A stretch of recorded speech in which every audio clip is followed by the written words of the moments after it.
Hello and welcome to AUSMAP's National Science Week webinar.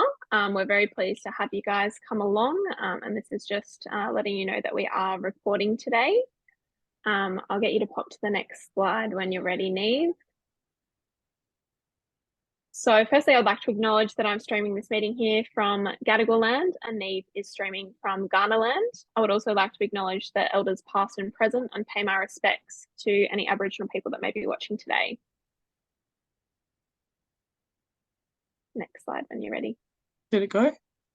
Yeah. Let's talk about plastic. We love to use plastic, but we also love to throw it away. Plastics were made to last, which means every single piece of plastic that we've ever produced is still around in the world and our environment today.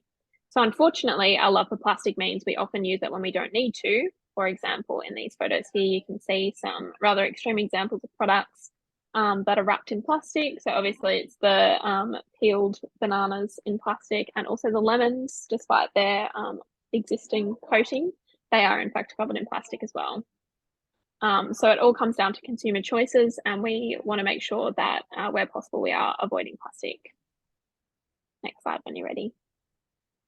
So this much plastic enters the ocean every 15 seconds. So over 14 million tons of new marine plastics every year are entering our oceans, which is equivalent to a garbage truck dumped every single minute.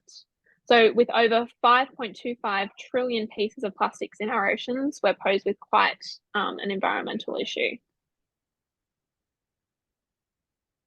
But where is it coming from? So 80% of marine litter comes from the land, which means we're not doing a very good job at stopping it at the source. So this is a picture here from the Cooks's River in Sydney, New South Wales. And unfortunately, this is just one example of where we can see rubbish that's coming from inland sources and travelling out to our oceans via inland waterways. So what are microplastics? So at AUSMAP, we look at a very specific size range of microplastics between 1 to 5 millimeters, and that's because we're a citizen science organisations. So for people to participate in AUSMAP surveys, we obviously need them to be able to see the problem, but microplastics actually include anything that's smaller than 5 millimeters down to a nanoplastic. Yeah.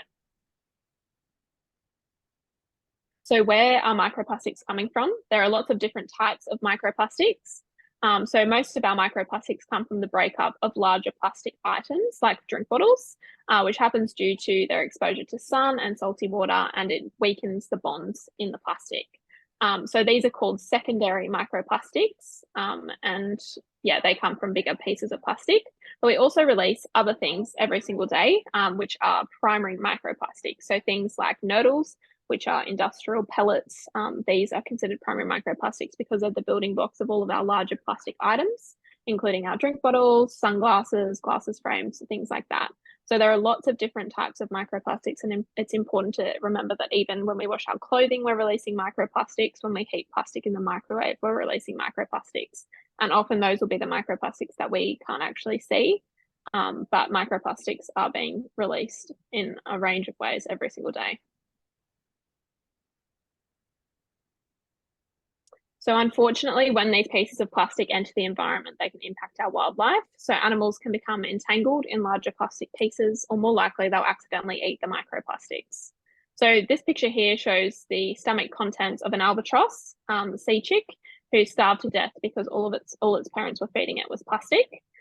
So this picture on the right here is a really great and terrible example of what can happen. So microplastics, when they're in the ocean, not only do they look like food with their very vibrant colors, but they also smell like food, because microplastics and other plastics in the environment will actually absorb the fish oils. And that just means that animals can become even more confused and consume them. So in this particular case, we can see larger plastic items like toothbrushes, lighters, but we can also see that there are smaller pieces of plastic, which would be classified as microplastics. So unfortunately, as the apex predators in the food chain, humans are also eating microplastics. So many people think that if they don't eat fish, that they might be kind of immune to this problem. But unfortunately, microplastics have been found in a range of sources, some of which are shown on here, And these microplastics, whilst we don't know the full extent of their effects, they're generally described as a cocktail of chemical contaminants. And it's likely that we will start to see the impacts of that in future years. So just to give you a heads up, microplastics have also been found in beer, in vegetables, in salt, honey, even bottled water. They haven't been found in wine yet, which is a fact that we love to keep in mind, but they're very much in the human body. So they've also been found in human blood, placenta, tissue, the depths of our lungs, and baby feces. And microplastics have been found in all corners of the globe, with recent findings of microplastics in fresh Antarctic snow. And also last week, there was a study that published that microplastics are now being found in clouds. So it's really quite a widespread problem, and one that people really need to be aware of. So this information can often be quite overwhelming and make us feel concerned for ourselves and for the environment. And whilst we can't really offer a solution, we can tell you a little bit about what we do at AUSMAP. So AUSMAP is the Australian Microplastic Assessment Project. We're a nationwide citizen science project that monitors and assesses Australian shorelines to collect reliable data and map hotspots of microplastics, educate and engage local communities about this issue, and find effective solutions to plastic pollution. So through our methodology, which is accessible to anyone of all ages and all kind of knowledge levels relating to microplastics, people can become involved in our project and they can contribute to what is now the largest database in Australia on microplastic pollution. And all of that data is mapped on our hotspot map, which is publicly available and interactive. All right, thanks, Juniper. That brings me now to the second part of our webinar, which is to do with National Science Week. So National Science Week runs every year across the country in August, and we participated in National Science last year, and we thought we'd be a part of it again this year. So we ran a few different events across the country, and the main aim of National Science Week is to engage all people, young, old, students, school kids, teachers in science across their schools and communities during National Science Week, which therefore links AUSMAP's goal of identifying and visualising microplastics in our environments and our shorelines, which was the aim of our little events that we decided to run. So first off, we sort of named our National Science Week ideas, Science by the Sea. So we ran a few different events, and the one in Adelaide we did in collaboration with the Marine Discovery Centre, who have a fantastic centre in Henley Beach. They take all students out, they do activities, they've got aquariums, interactive activities. We thought we'd team up with them and run a National Science Week event there. So we called it Scientist for a Day, and the aim was to engage school students that are of high school age to come down and get an idea a bit about what AUSMAP do. So we ran 2 sessions on the day. We had 2 groups from Henley High School and another group from a Aboriginal school, which was fantastic. And both sessions we had around 20 to 30 kids. So we ran one in the morning and then one in the afternoon, and the students aged from year 7s to year 10s. So we took them down to the beach, which was only like a 2-minute walk from the centre, gave them a bit of an intro to AUSMAP and what we do, why it's important to look out for microplastics in our environment, pretty much everything that Juniper has just told you guys all about. And we took them down there, did a sample along the beach. They got really hands-on activities. We didn't find much, but the kids loved getting their feet wet as they all took their shoes off, getting down in the water, really good teamwork. They all got to see how our microplastics are collected, asked lots of questions, and were really engaged, which was very nice to see.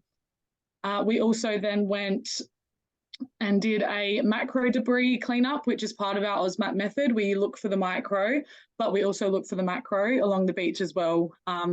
So while some students were sampling for the microplastics, we also went around and had a look for any bigger pieces of plastics that we could find on the beach. So we were probably down there for about 40 minutes to an hour with each school group. And then After that, we went back up to the Marine Discovery Centre, and they had a whole interactive tour through there. They got to look at the aquariums, feed the oysters. Pano did some Aboriginal learning with the kids. They got to use virtual headsets, and they loved it. So I think each session went for 2 hours, and yeah, they got a good insight to AUSMAP, what we do and what we find, and then also got to learn a bit more about their ecosystems that are literally right on their back doorstep. So it was very good. The results that we found in Adelaide, again, at Henley Beach, there's not much down there, but as you can see in our first session, we found 3 microplastics, which were some foam and some fibers. And again, not much macro on the beach either, just some tiles, some ceramic pot and a food wrapper, which is a classic. And then in our second session, we only found 1 piece of microplastic across the sampling locations and 7 pieces of macro. So a little bit more in the afternoon as we went slightly further down the beach. Found some asphalt pieces, which was interesting. There's a road just near the beach, so it's clearly come from there. We found some fishing rope and some bottle caps. And then the microplastic that we found in that second session was just a singular piece of foam.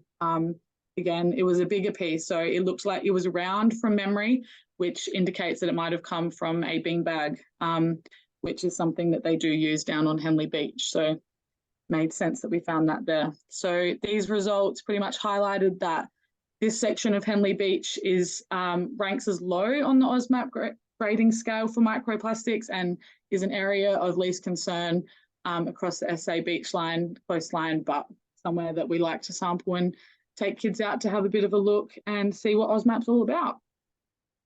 Oh, over to you again, Juniper. Thank you, Neve. So for the New South Wales portion of National Science Week, we went to Wollongong as part of kind of a regional outreach, and it was really fantastic. We've had a lot of interest from people in Wollongong, and we just haven't quite been able to get down there until this recent National Science Week.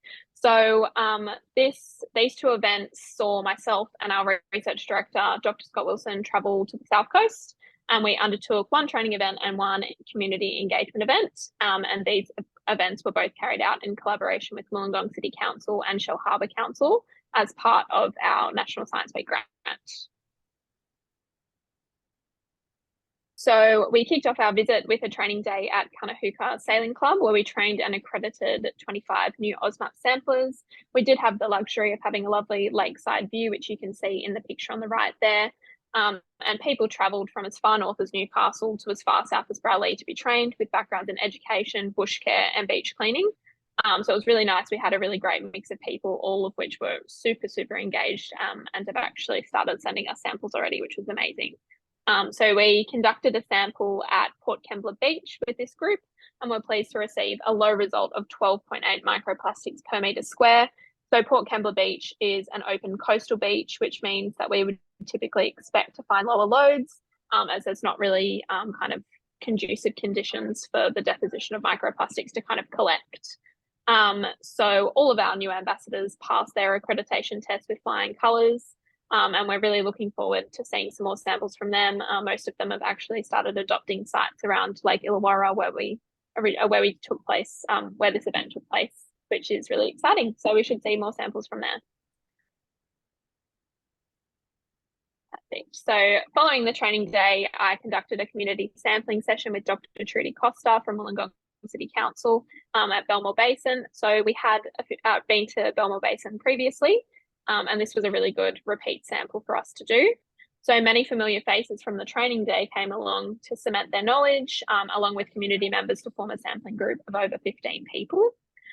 We were also really pleased to have the local MP for Cunningham, Alison Burns, join our sampling session.